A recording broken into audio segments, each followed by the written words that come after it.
Students, this is your teacher Rebecca Deal. Welcome back to our knowledge spot. Students, now we have to solve the MCQs of class 9th. इसकी जो book है हम MCQ solve करेंगे. This is chapter number 1. तो पहला इसका MCQs देखें कि the order of the matrix this is this, like they are asking for the order of the matrix. तो देखें कि हम जब ऑर्डर की बात करते हैं तो पहले रो और फिर कॉलम. तो रोज़ हमारी हॉरिजॉन्टल होती हैं, इस तरह से रोज़ हैं और ये हमारे कॉलम्स हैं. तो यहाँ देखिए इसमें कितनी रोज़ हैं. रो हमारे पास एक है और कॉलम हमारे पास कितने हैं. We have 2 columns. तो लिखेंगे कैसे 1/2. मतलब ये इसका फॉर्मेट है लिखने का कि सबसे पहले आपने क्या करना है, आपने रोज़ लिखनी है और फिर कॉलम. तो इसका जो राइट जो ऑप्शन है वो है बी, 1/b. उसके बाद देखें आपके पास ये एक आपको मैट्रिक्स नज़र आ रहा है. इसको स्केलर मैट्रिक्स कहते हैं क्योंकि जब हमारा डायगोनल है, ये हमारा डायगोनल है, जब हमारे डायगोनल दोनों सेम होते हैं other than 1, remember other than 1, तो इसको स्केलर मैट्रिक्स बोलते हैं. ये हमारा स्केलर मैट्रिक्स है, ना ज़ीरो है, ना यूनिट है, ना सिंगुलर है. ठीक है. नेक्स्ट देखिए आपके पास ये है, the next one is which is the order of the square matrix. कि जो स्क्वायर मैट्रिक्स होते हैं उनका ऑर्डर कैसा होता है वो आपसे पूछ रहे हैं. हमारे जितने भी स्क्वायर मैट्रिक्स होते हैं, मतलब स्क्वायर का मतलब होता है कि जो हमारी स्क्वायर शेप से रिजेंबल हम करते हैं, तो जिसके नंबर ऑफ़ रोज़ बराबर आ जाए नंबर ऑफ़ कॉलम के, तो उसको हम बोलते हैं स्क्वायर मैट्रिक्स.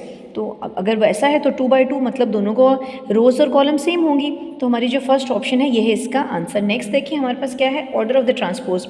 अब ये आपके पेपर में आ चुका है. जैसे ऑर्डर ऑफ द ट्रांसपोज का मतलब है कि पहले ट्रांसपोज लें और फिर इसको ऑर्डर बताएं.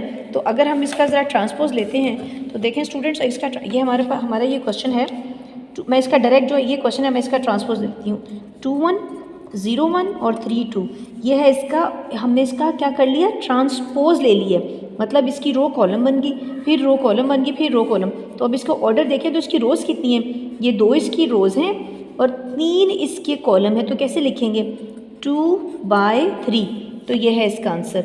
इसका 3/2 नहीं है. पहले इसका ट्रांसपोज, फिर उसका आपने क्या बताना है, उसके आपने ऑर्डर बताना है एक्चुअली. नेक्स्ट देखें, एडजॉइंट. आपको मैंने बताया है कि एडजॉइंट कैसे लेते हैं कि आपने सिंपल आपने जो आपकी प्राइमरी और जो सेकेंडरी डायगोनल है उसको देखना है. अब देखें कि आपके पास ये क्वेश्चन है 1 2 और 0 और ये -1. ठीक है, यहाँ पर कुछ रिप्लेस है. अब देखें, अब अगर हम इसका लेते हैं, जब एडजॉइंट लेना है तो इसका जो ये वाला डायगोनल है उसकी हमने P4 प्राइमरी P4 प्लेसेस, तो इसकी कर दें आप, इसकी प्लेसेस चेंज कर दें और इसके साइन चेंज कर दें. तो ये है इसका आंसर. ठीक है, -1 -2 इसका फर्स्ट ऑप्शन इसका आंसर है. नेक्स्ट आपके पास है प्रोडक्ट. तो चलें यूँ इस बहाने आपके छोटे छोटे क्वेश्चन भी सॉल्व होते जाएंगे. x y, और अब आपने इसको सॉल्व करना है 2 -1. तो देखिए इसको ज़रा सॉल्व करें तो क्या करेंगे, फर्स्ट रो फर्स्ट कॉलम, तो यह आ जाएगा 2x. ये शॉर्ट क्वेश्चन के तौर पे भी आता है, MCQs में भी आता है. यहाँ पर हमेशा प्लस का साइन, और y को मल्टीप्लाई कर दें -1 से, डायरेक्ट भी मल्टीप्लाई कर सकते हैं. तो यह आ जाएगा 2x - y. ठीक है, प्लस लगाना बहुत ज़रूरी है. ये इसका आंसर है. MCQs देखें 2x - y, तो ये सी ऑप्शन है.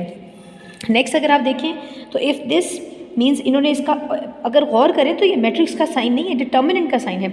मतलब पहले से डिटर्मिनेंट का साइन लगाया हुआ है इक्वल टू 0. तो हम इसकी, अब इसको छुपा दें इसके आंसर को, हम इसकी वैल्यू फाइंड आउट करते हैं. तो अगर हम इसकी वैल्यू फाइंड आउट करते हैं तो ये देखें आपके पास क्या है, 2 3 6 और x. अब आप क्या करेंगे, अब यहाँ पर इसको क्रॉस में मल्टीप्लाई करें. 2x 6 3 are 18 is equal to 0. तो देखें 2x ये 18 है, वहाँ जाके प्लस हो जाएगा. तो ये आएगा 18 डिवाइडेड बाई 2, दैट इज़ 9. तो 9 इसका क्या है, क्योंकि हमने x की वैल्यू फाइंड करनी थी तो x की वैल्यू क्या आ गई, 9. नेक्स्ट देखें, इट्स अ कंप्लीट, क्योंकि मैथ्स में जो MCQs होते हैं वो एक्चुअली पूरे क्वेश्चंस की फॉर्म में होते हैं. अब देखें, if x plus this is equal to 0. ये आप फिलिंग ना देखें जो ऑलरेडी हुई हुई है, आपने सिर्फ क्वेश्चन को देखना है. तो हम इसको सॉल्व करते हैं. ये पूरा क्वेश्चन है, इसको सॉल्व कैसे करेंगे, ये देखें. यहाँ पर हमारे पास जो एक्चुअली क्वेश्चन है -1 2 0 और -1 इज़ इक्वल टू 1 0 0 और 1. अब ये पूरा जो मैट्रिक्स है यहाँ पर प्लस हो रहा है, वहाँ जाके क्या हो जाएगा, माइनस होगा. इस वाले मैट्रिक्स को आपने नहीं छेड़ना, इसको उधर ले जाएं. -2 0 और माइनस मीन्स यहाँ के साइन आप चेंज करेंगे. You are not going to change the sign inside the matrix. Now 1 -1 0 -2 0 -0 और 1 -1. चेक करें, 1 -1 0 -2 0 -0 1 -1. ये आ जाएगा माइनस माइनस प्लस, 0 माइनस 0, ये आएगा minus minus plus, 0 into 2 minus minus plus, तो ये आएगा 1 + 1 2, 0 2 and 2, like this should be the answer. आपका जो आंसर आ रहा है वो है ये 2 2 2 और ये 0, इसका डी जो है इसकी राइट ऑप्शन है। नो कंप्लीट, ये तो आपसे पूछा, वैसे कंप्लीट बताएंगे, एमसीक्यूज में भी पूछ सकते हैं। ये नल मैट्रिक्स जिसमें सब कुछ 0 होता है वो नल होता है, और जो इस तरह से इसकी ये डायगोनल जो प्राइमरी डायगोनल है 1 होगा तो आइडेंटिटी मैट्रिक्स होता है। अगर एडिटिव इनवर्स की बात करते हैं, एडिटिव इनवर्स पूछा है, किसी का भी एडिटिव इनवर्स आपसे पूछ लें, लेट सपोज करें 1 है 2 3 और ये -1 यहाँ भी लगा दें, तो ये क्या एडिटिव इनवर्स क्या होगा, नेगेटिव है तो पॉजिटिव, नेगेटिव है पॉजिटिव, ये पॉजिटिव है तो नेगेटिव और ये भी पॉजिटिव है तो क्या होगा, नेगेटिव। इस तरह से आप मालूम करते हैं इसका जो एडिटिव इन्वर्सेस हैं। ओके, नेक्स्ट जो आपकी एक जो ब्लैंक है तो ये चेक करें, आपके पास ये है in matrix multiplication in general A B is not equal to B A. ये आपका ये बहुत स्पेसिफिकेशन है, लाइक स्पेसिफिक केस में मल्टीप्लिकेशन सेम आएगी लेकिन नॉर्मली दोनों बराबर नहीं होते। Matrix A plus B can be found if order of A and B is same, means आप जब तक एडिशन नहीं कर सकते जब तक उनका ऑर्डर सेम नहीं होगा। मतलब आप कभी भी दो मैट्रिक्स को, जैसे अब इन दोनों को एग्जाम्पल यहाँ पर मेरे सामने, actually don't have an example, like अगर मैं ये बोलूँ कि इसको इसमें आप प्लस करें तो नहीं कर सकते क्योंकि ये 2/2 का ऑर्डर है और ये क्या है 2/1 का ऑर्डर है, तो हम इनको ऐड नहीं कर सकते। तो ऑर्डर का सेम होना बहुत ज़रूरी है। A matrix is called square matrix if the number of rows and number of column are equal. Of course square matrix कैसे होते हैं, जिनके नंबर ऑफ रोज बराबर होते हैं नंबर ऑफ कॉलम के। तो ये था आपका चैप्टर नंबर 1। अब हम मूव करते हैं चैप्टर नंबर 2 पे। चैप्टर नंबर 2 के एमसीक्यूज़ देखें, यहाँ पर आपके पास जो फर्स्ट एमसीक्यूज़ है दैट इज़, इसको हम सॉल्व करते हैं। हम इसको ऑप्शन को नहीं देखेंगे, first we will solve it, कि इसको किस तरह से सॉल्व करेंगे तो क्या ये आंसर हमारे पास आता है कि नहीं। ठीक है, we should move towards the solving of the questions one by one और द एमसीक्यूज़। ओके, आपका जो पहला इसका एमसीक्यूज़ है वो है 27x पावर -1 -2/3। अब देखें 27 को पहले ब्रेक करें तो 3 की पावर क्या होगी, 3 की power 3 power 3x -1 and -2/3। Is it clear to you? Okay, power is going to multiply with the power, तो आपके पास क्या होगा यहाँ से 3 को मल्टीप्लाई कर दें -2/3 से, इसको मल्टीप्लाई कर दें -2/3 से, ये 3 से कैंसिल, 3 की पावर -2 और ये माइनस माइनस प्लस, तो 2/3 एज इट इज़। तो 3 की पावर जो ये क्या आ जाएगा, इसको तो पहले हम नीचे ले जाते हैं तो ये पॉजिटिव हो जाएगी, ऊपर बिल्कुल ऐसे ही रहने दें। तो यहाँ पर रहेगा x 2/3 3 पावर 9। अब हम इसको फर्दर हम सॉल्व करें कि हमारे जो आंसर्स हैं वो ऑप्शन किस में आ रहा है, तो ये स्क्वायर रूट की फॉर्म में आ रहा है। अगर हम इसको सॉल्व करें तो हम इसको यूँ लिख सकते हैं, इस तरह से। तो देखें ये तो हमारा क्यूब रूट है, अगर हमारा ये क्यूब रूट है तो हम इसको लिखेंगे इस फॉर्म में, क्योंकि इसको यहाँ होना चाहिए और नीचे 9 एज इट इज़ आ जाएगा। तो ढूंढते हैं कि ऐसी कोई ऑप्शन हमारे पास है। ये है आपके पास फर्स्ट ऑप्शन, क्या है इसका आंसर है, ये आपकी पहली ऑप्शन है। ठीक है, ये सोल्यूशन देख लें। इन केस अगर कभी ये क्वेश्चन भी आ जाए तो आप इसको यूँ सॉल्व कर सकते हैं। वैसे तो ये MCQs है, बट अगर कभी ऐसा हो जाए तो आप कर सकते हैं आराम से। नेक्स्ट देखते हैं हमारे पास क्या है, we change the marker. Okay, next हमारे पास है राइट इन एक्सपोनेंशियल फॉर्म। वो आपसे पूछ रहे हैं कि इसकी एक्सपोनेंशियल फॉर्म आपने बतानी है, तो जबकि ये हमारे पास जो है ये इसको बोलते हैं, ये रेडिकल फॉर्म है। एक्सपोनेंशियल का मतलब होता है कि आप इसको रेडिकल फॉर्म में देंगे और वो हो जाएगी 1/7। मतलब ये जो है रेडिकल फॉर्म है और एक्सपोनेंशियल फॉर्म में 1/7 होगा, and he is asking the exponential form that is 1/7। Next देखें आपके पास क्या है 4 2/3। ये रेडिकल फॉर्म नहीं है, ये एक्सपोनेंशियल है, हमें इसकी रेडिकल फॉर्म चाहिए। तो सबसे पहले हम इसको कैसे लिखेंगे, यूँ, और 1/3 अगर हम बाहर लिख दें तो ये क्यूब रूट है, मीन्स हम इसको इस तरह से यूँ लिख सकते हैं, इस तरह से। अब हम देखते हैं कि उन्होंने इसको सॉल्व किया है कि नहीं किया, वरना तो 4 की पावर 2 का मतलब 16 है, हम इसको फर्दर सॉल्व कर सकते हैं, लेकिन आपने तो ऑप्शन देखनी है, ऑप्शन में तो सॉल्व नहीं है, तो वो एज इट इज़ इससे मैच हो रहा है, तो आप मार्क कर देंगे आपकी ये वाली ऑप्शन है। नेक्स्ट देखिए, वो आपसे क्या कह रहे हैं कि आपने इसकी बतानी है रेडिकैंड। इसका रेडिकैंड क्या है, तो जो यहाँ पर ये जो नंबर है 35 उसको रेडिकैंड बोलते हैं। उसके बाद देखें इसको ज़रा सॉल्व करते हैं क्वेश्चन को।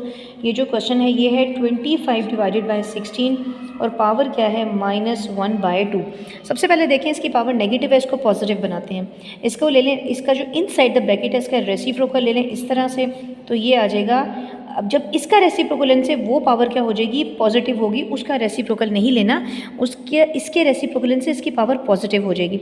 अब इसको सॉल्व कर लेते हैं। 4 पावर 2 एंड 5 पावर 2, और ये बारी बारी किससे मल्टीप्लाई हो रहा है, अगर देखें तो डायरेक्ट अगर मैं कैंसिलेशन कर दूँ तो आंसर क्या आएगा 4/5, तो ये इसकी ये वाली ऑप्शन है। नेक्स्ट अगर इसका कॉन्जुगेट देखें तो कॉन्जुगेट हम यहाँ पर कॉन्जुगेट वो किसका कह रहे हैं, 5 - 4 अयोटा, 5 + 4 अयोटा का कॉन्जुगेट लेना है। तो हम क्या करते हैं, कॉन्जुगेट लेने जब भी हमें कॉन्जुगेट फाइंड आउट करना है तो हम क्या करेंगे, इसके साइन ऑपोजिट हमने चेंज करने होते हैं। मीन्स ये पॉजिटिव है तो क्या हो जाएगा, नेगेटिव हो जाएगा, सिंपल। तो आपने क्या कर दिया, इसका कॉन्जुगेट मालूम कर लिया, पॉजिटिव है नेगेटिव है। और हाँ, ये इसको बोलते हैं रियल पार्ट और इमेजनरी पार्ट। MCQs में या वैसे भी आपसे अगर पूछा जाए, कैन यू इमेजिन कि 2 मार्क्स के लिए भी आता है, वो पूछे इसका रियल पार्ट बताएं, आप बोलेंगे 5। वो पूछे इसके इमेजिनरी पार्ट बताएं, you are not going to say 4 iota, you simply have to say 4, ठीक है। तो ये है इसका जो ये कौन सा है, रियल पार्ट, और ये है इसका इमेजिनरी पार्ट। ओके, अब जब कॉन्जुगेट की बात है तो रियल पार्ट का साइन चेंज नहीं होगा, सिर्फ और सिर्फ इमेजिनरी पार्ट का ये पॉजिटिव है तो क्या हो जाएगा, नेगेटिव। फर्ज करें अगर क्वेश्चन ऐसा होता -5 - 4 अयोटा, तो -5 आप नहीं चेंज करेंगे, सिर्फ इसका आपने साइन चेंज कर देना, तो ये बन जाएगा इसका कॉन्जुगेट। तो यहाँ पर जो हमारा कॉन्जुगेट है वो क्या है, 5 - 4 iota, so this is the right option. Iota 9 को सॉल्व करके उसकी वैल्यू बताएं। ये अयोटा 9 है, तो 9 को कैसे ब्रेक करेंगे, इस तरह से 8 और 1 कितने होंगे, 9, ठीक है। ऐसे क्वेश्चन भी आ सकता है, तो ये हो जाएगा 2 4s are 8, अयोटा के ऊपर 1 ना भी लिखें तो कोई प्रॉब्लम नहीं है। अयोटा स्क्वायर -1 है, ये 4 है, ये पावर इवन है, E for even, E for evil, evil will eat the negative sign will be positive। वैसे इसके पीछे पूरी स्टोरी भी है, लेकिन यहाँ पर मैं एक्सप्लेन नहीं करी कि क्यों हम इसको पॉजिटिव कर देते हैं। तो हमारा आंसर क्या आ रहा है, अयोटा। तो चेक करें, हमारी जो राइट ऑप्शन है वो सी है। Every real number is a dash, her real number क्या होता है, वो क्या उसने बोला है, हर रियल नंबर एक कॉम्प्लेक्स होता है, लेकिन एक कॉम्प्लेक्स नंबर रियल नंबर नहीं होता। हर रियल नंबर को हम लिख सकते हैं, वो कॉम्प्लेक्स नंबर होता है। एक छोटा सेट एक बिगर सेट हो सकता है, लेकिन एक बिगर सेट को हम स्मॉलर सेट नहीं कह सकते। नेक्स्ट देखें, इसका रियल पार्ट बताना है। हम पहले इसको गौर से देखें, क्वेश्चन को ये आपको नज़र आ रहा है, हम इसको ज़रा सॉल्व करते हैं। सबसे पहले हम ज़रा क्वेश्चन नोट कर लें। Your question is 2AB and iota plus iota square. It's iota plus iota square. Yes, here is the question. Let's start the solution. This is 2AB iota plus 2AB iota square. This is iota. Now 2AB iota square -1 के बराबर है। This is 2AB iota minus 2AB. ये real है और ये इसका imaginary part है। What he is asking you, he is asking you the real part. अगर हम इसका रियल पार्ट देखें तो वो क्या है, -2AB। Don't forget the negative sign, अगर पॉजिटिव होगा तो, क्योंकि पॉजिटिव को हम बोलते ही नहीं है, but right no we have the negative sign, तो you have to call it like -2AB is the real part and 2AB is the imaginary part. Now next देखिए आपके पास क्या है। नेक्स्ट क्वेश्चन अब देखते हैं क्या है, यहाँ तक ख़त्म हो गया इसका next MCQs। Okay, which one of the following set have the closure property with respect to addition? Closure property खुद में, क्लोजर का मतलब होता है अगर हम किसी एक सेट के 2 नंबर लेते हैं, ठीक है, कोई एक सेट हमने लिया और उसके 2 नंबर हमने अगर हम यूज़ करते हैं, जैसे कोई एक सेट है कोई एक सेट A ले लें, उसमें 2 नंबर, मैं वैसे आपको लिख के बताती हूँ, let me have the paper. देखिए एक सेट A है, इसमें 2 नंबर हैं 1 2। अगर इसमें से हम एक दोनों नंबर सपोज कर लें जो कि एक्चुअली A से बिलोंग करें, अगर इनको प्लस करें तो आपके पास 3 आएगा, और 3 जो है सेट A में नहीं है, तो इसका मतलब है हम इसको कहते हैं कि ये सेट क्लोज नहीं है। और इवन मल्टीप्लिकेशन में देखें तो देखें 1 2 2 है, वो इसमें है, तो और लेकिन अगर हम 2 2 करें तो 4, तो वो इसमें नहीं है। ये एक लॉन्ग डिस्कशन है, अभी के लिए आप याद रख लें कि इस बात का मतलब होता है अगर हम कोई सेट हमने इसमें स्पेसिफिकली हमने 2 नंबर लिए हैं, हम इनको अगर प्लस करेंगे और प्लस करने से जो आंसर आ रहा है वो इसमें नहीं है, तो ये सेट क्लोज नहीं है अंडर एडिशन। अगर मल्टीप्लाई करते हैं तो मल्टीप्लाई करने से 2 1 2 वो उसमें है, लेकिन अगर हम 2 को 2 से मल्टीप्लाई करें तो 4 आएगा, वो भी इसमें नहीं है, तो हम ये बोलेंगे कि ये सेट क्लोज नहीं है, ना अंडर एडिशन ना अंडर मल्टीप्लिकेशन। तो यहाँ पर ये भी सेट क्लोज, उसने बोला विच ऑफ द फॉलोइंग, कौन सा ऐसा सेट है जो क्लोजर या क्लोज है विद रिस्पेक्ट टू एडिशन। तो अगर 0 को 0 में प्लस करेंगे तो 0 वापस इसमें चला जाएगा, तो इसका मतलब है ये क्लोज है। एग्जाम्पल दे रही एक दफ़ा देख लें, जैसे ये है, अब 0 को 0 में प्लस करेंगे तो 0 ही आएगा, तो इसका मतलब ये सेट क्लोज है अंडर एडिशन। अगर 1 को 1 में प्लस करते हैं तो आंसर 2 आता है, 2 इसमें प्रेजेंट नहीं है, तो इसका मतलब ये सेट बाकी क्लोज कोई भी नहीं है, बस यही इसकी ऑप्शन है। नेक्स्ट देखिए, name the property of the real number used in this. अब इस बात का ये कौन सी प्रॉपर्टी है, याद रखें, हम कभी भी किसी भी नंबर को जब 1 से मल्टीप्लाई करते हैं, लेट्स सपोज करो अगर मैं a को मल्टीप्लाई कर रही हूँ 1 से तो a, अगर हम b को मल्टीप्लाई करते हैं 1 से तो b, अगर हम 10 को मल्टीप्लाई करते हैं तो 10, इसका मतलब हम किसी भी नंबर को जब 1 से मल्टीप्लाई करते हैं तो इन रिटर्न हमारे पास ये नंबर्स आते हैं। तो इस प्रोसेस को, इस चीज़ को बोलते हैं मल्टीप्लिकेटिव आइडेंटिटी। इसको क्या बोलते हैं, मल्टीप्लिकेटिव आइडेंटिटी। नो मैटर अगर माइनस से मल्टीप्लाई करेंगे तो यहाँ माइनस आ जाएगा, तो इसको बोलते हैं मल्टीप्लिकेटिव आइडेंटिटी।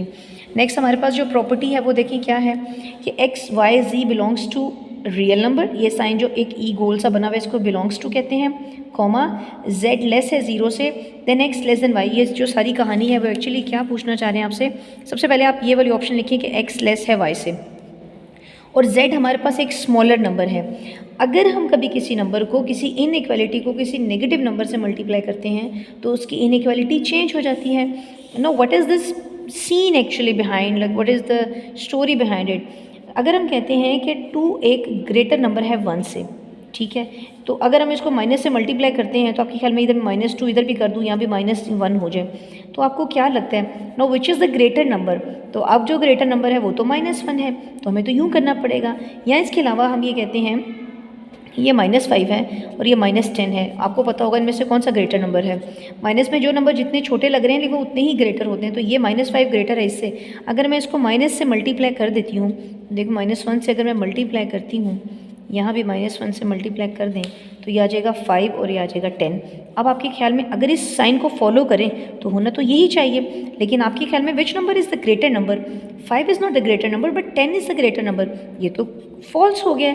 इस बात का मतलब ये होता है कि जब कभी हम किसी इनइक्वालिटी को हम मल्टीप्लाई कराते हैं नेगेटिव नंबर से, तो हमने उसी मोमेंट पे इस इनइक्वालिटी के क्या करने हैं, साइन को चेंज कर देना है। तो हम बोलेंगे कि yes this is right now. अब ये बात क्या थी, क्वेश्चन में क्या है कि एक्स वाई जी बिलोंग करें रियल नंबर से और एक छोटे नंबर को z लेस है 0 से, मतलब अगर हम नंबर लाइन की बात करते हैं ये 0 है, ये माइनस है। 0 से जितने भी छोटे नंबर हैं वो सब, जितने नेगेटिव नंबर होते हैं वो सब छोटे नंबर होते हैं 0 से। तो 0 अगर z से मल्टीप्लाई कराते हैं इस रिलेशन को, तो देखें अगर मैं इसको z से मल्टीप्लाई करा दूं तो एक्चुअली क्या होगा, इसकी इनइक्वालिटी चेंज हो जाएगी। क्यों, अगर ये z पॉजिटिव होता तो इसे कोई फ़र्क ना पड़ता, लेकिन ये z नेगेटिव है तो इसकी इनइक्वालिटी क्या हो जाएगी, चेंज हो जाएगी। तो ये है इसके राइट ऑप्शन जो है, देखिए एक्स जी ग्रेटर है, ये है एक्स जी ग्रेटर है किससे, वाई जी से। नेक्स्ट देखें, नेक्स्ट हमारे पास क्या है, हमारा जो MCQs है वो है कि if A B belongs to R then only one of A is equal to B और ए लेस देन बी और A greater than B holds is called trichotomy. इसको बोलते हैं ट्राइकोटमी। इसका मतलब है कि पूरी काउंटिंग में हमारे पास एक वक्त में एक रिलेशन होल्ड करता है। मीन्स आप देखें अगर हम 1 या 2 की बात करते हैं, 1 2 से लेस है, 1 2 से ग्रेटर नहीं है और ना ही 1 2 के इक्वल है। ये 3 अलग अलग रिलेशंस हैं, इन तीनों में एक वक्त में एक ही चीज़ होल्ड करेगी जिसको हम बोलते हैं ये वाली। तो इस रिलेशन को, ये ऐसी चीज़ को बोलते हैं trichotomy. The property called is trichotomy. Next देखिए हमारे पास क्या है, a non terminating and non recurring number is called what. जितने भी जो टर्मिनेटिंग और रिकरिंग कर जाते हैं वो रेशनल होते हैं, लेकिन जो नॉन साथ लगा दें, नॉन टर्मिनेटिंग और नॉन रिकरिंग क्या होते हैं, इरेशनल नंबर होते हैं। It has a long detail behind the scene. Right now this is enough for you. Coming to the next one, that is chapter number 3, बल्कि हम ऐसा करते हैं यहाँ पर इसको स्टॉप करते हैं और नेक्स्ट वीडियो में करेंगे चैप्टर नंबर 3 and 4।